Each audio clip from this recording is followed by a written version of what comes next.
Hey guys, Top5 here with episode number 43 of the Brighton career mode on FIFA 21. We're kicking this episode off, taking on Stoke in the Premier League. Last time we played them, if you remember, it was a few episodes ago, we smashed them. And with 9 minutes into the game, Trossard is going to score the first goal. He's going to tick it off, and we are going to be moving in this one. You know, if we score so early on, you know, we've done it these past few episodes. We have absolutely battered some teams. You know, like a fish in a chip shop, they are being battered. And we're just going to look to continue that streak. Even though we are at home, even though we are playing a rotated team out there, they almost get back into it.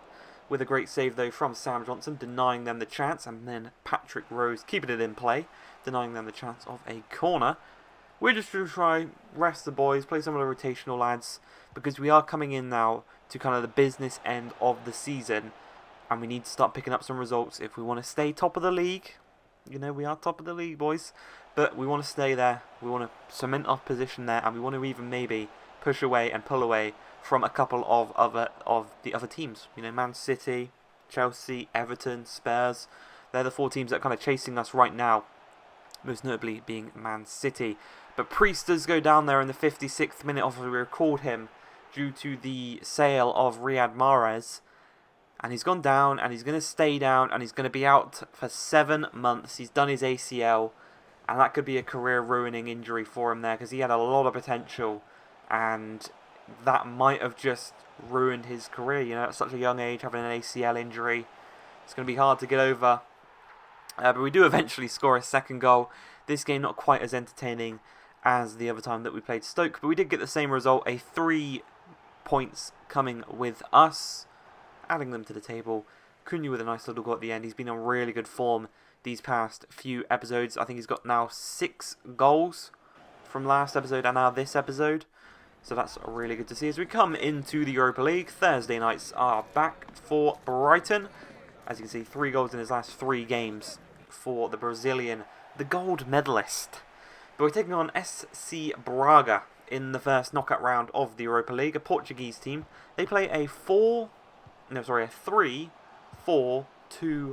so a very attacking system. So maybe it'll be hard to defend against, but we should be able to get a lot of goals in this one. First chance comes 4 minutes in. We give away a free kick in a very dangerous area, and we're punished for it. They do score 4 minutes into the game. Thankfully, no away goal. Thankfully, we are the away team in this one, so they won't be getting the big advantage of an away goal in this one. But just a few minutes later, we're going to look to come back into this one. Again, we're playing the rotated team, as Connolly knocks the ball through to Cunha, and he continues his goal-scoring form as he gets us back onto level terms. And he is playing in the cam position in this game, not out wide. He's playing behind the striker, so we're going to see how he plays there. You know, he's been playing so well in all these different positions. See how he does there as Louis Charles plays the ball into Cunha. Maybe he can get us in front in this one. He's just going to hold up, play it back to Charles. Charles cuts inside, back to Cunha. First time through to Aaron Connolly, and the Irishman scores the goal, puts us in front. And we flipped the game on its head in just a matter of minutes. And if you remember what I was saying about Connolly, how we maybe would replace him because he wasn't scoring maybe as many goals as last season, or as many goals as maybe Neil Maupay scored last season.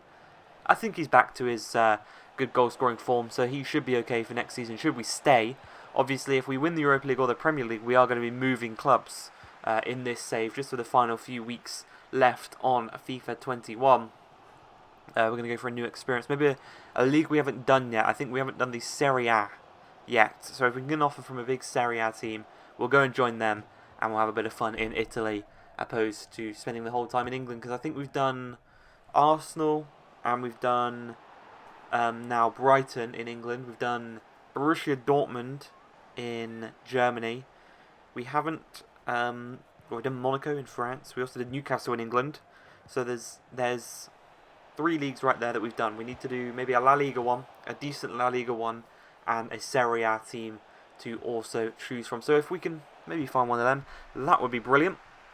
But obviously that is the end of the season. We need to focus still on this season. Obviously we've still got the Europa League to play in. I think we've been knocked out of both the cups actually. So there's that. But we do have the Premier League and Europa League to focus on. And as I said, if we win one of them, we will move teams. If we don't, we'll stay here for another season with Brighton, then maybe we'll move next season. But the second half of this game against Braga, you can see the score. Not the best for ourselves. And we made a couple of changes at half-time. One of those bringing on Tammy, as we look to try and just change the deficit, really. We're 3-2 down. We need, obviously, we don't need a goal. We have the 2 away goals. We can bring it to the Amex and look to beat them there. But if we can get it back onto level terms here in Portugal, that would be brilliant. And it would help us out a long way, especially here as Leon Bailey goes through on goal, sweats it across to Tammy Abraham. And as I said, this was going to be a high-scoring game. A very attacking team in Braga, but not the best defensively in the formation that they have chosen. And that is going to be the end result. A 3-3 draw between ourselves and Braga. We take the tie to the Amex in the next episode. And hopefully we can go through. We have the advantage right now with the 3 away goals. So things are looking our way. As we come into the final game of the episode, we're taking on Villa at the Amex. And we need a win, obviously, to continue our fine form. A lovely switch of play there across to Trossard. Takes the ball down perfectly. He's got one man to beat. That is Emi Martinez, and he does that perfectly.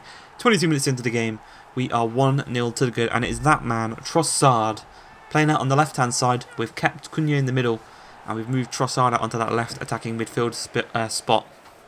And just to see what he can do, and well, first game he's there, he goes and does that, so it seems like it's going to work well in this one, as we're creating another chance here with Cunha, back out wide to Sessegnon, going to strike it across goal, and again, saved by Emi Martinez. He's been the bane of our kind of attacking force these last few times that we've played them. I think he's like an 86 or an 87 rated now in this career mode, so he's going to be a difficult one to beat.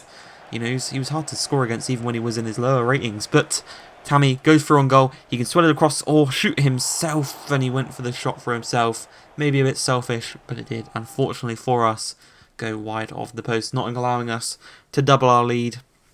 As we look to create another chance here, we win the ball back high with Maitland-Niles. Playing across to Bailey, to Tammy. Tammy to Cunha. Cunha goes for the audacious shot. Didn't even really challenge Emi Martinez, you know, the rival, the Argentine goalkeeper against the Brazilian attacking midfielder. Not really working out the way we had planned, but an hour into the game, Sink Graven loses out the ball. Cunha finds Tammy. All he's got to do here is just charge for a goal, very similar to what he did in his whole career.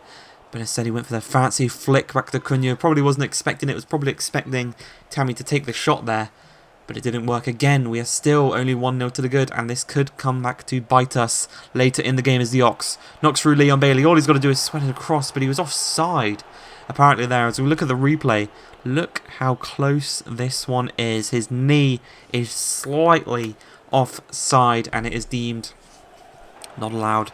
And the score remains at 1-0.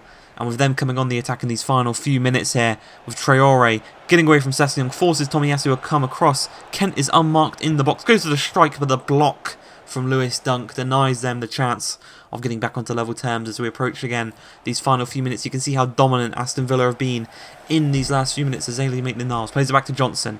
He's just going to boot it upfield, but it only finds McGinn. He finds Fernandez. Fernandez to Nakamba. Finds Zaniolo, who scored a late goal against us before. And he goes and does the exact same thing as it ticks over into the 90th minute. The Italian stallion, Zaniolo, scores to make it 1-1. We've dropped 2 points in this game, and that is going to be the final score for that one. Disappointing result, all things considered, the amount of chances we had and whatnot. But we're going to have to live with it. We're going to have to take it into the next episode and get some more points from there. Hope you guys have enjoyed this one. If you have, please like, subscribe, and